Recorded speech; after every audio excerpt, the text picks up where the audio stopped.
கோபத்தின் மூலமாக தண்டனை கிடைப்பது கிடையாது. கோபமே தனக்குத்தானே கொடுத்துக்கக்கூடிய ஒரு மிகப்பெரிய தண்டனை தான். எப்படி ஒரு சூடான பொருளை தூக்கி எறியும் பொழுது முதல்ல அந்த சூடு தன்னுடைய கைகளில் காயங்களை ஏற்படுத்திடுதோ, அதே போலதான் கோபம்ங்கிறது ஒரு நெருப்பு மாதிரி.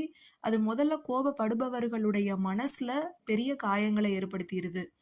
ஒருவேளை கோபம் என்பது தினசரி பழக்கமாக இருந்துச்சு அப்படின்னா, தனக்குத்தானே குறிவைக்கக்கூடிய அம்பு போல தன்னுடைய வாழ்க்கையில மிகப்பெரிய பாதிப்புகளை உண்டாக்கிடும். சில நேரங்கள்ல தோணுது கோபத்தின் மூலமாக தான் காரியங்களை செய்து முடிக்க முடியுது அப்படின்னு. ஒரு துப்பாக்கியை நீண்ட காலமாக நான் கையில பிடிச்சிட்டே இருந்தேன் அப்படின்னா எப்படி அந்த கை பேரலைஸ் ஆயிடுமோ, அதே போலதான் நீண்ட காலமாக கோபம்ங்கிற ஆயுதத்தை நம்மளுடைய மனசுல சுமக்க சுமக்க மனம் கூட தன்னுடைய உண்மையான இயல்பாகிய அமைதியை இழக்க ஆரம்பிச்சிடும். எனவே இந்த கோபத்திலிருந்து விடுபடுவதற்கு 2 வழிகள் இருக்கு. ஒன்று, ஒவ்வொரு முறை கோபமான எண்ணங்கள் வரும்போதும் இந்த ஒரு விழிப்புணர்வு கொண்டு வரணும். எனக்கு இப்ப சாய்ஸ் இருக்கு. நான் விரும்பினால் என்னால் அமைதியையும் தேர்ந்தெடுக்க முடியும். 2வது, நான் ஆத்மா.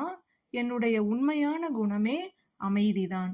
இந்த பயிற்சியை செய்யும் பொழுது ஈஸியா நம்மளால கோபத்திலிருந்து வெளியில வர முடியும். ஓம் சாந்தி.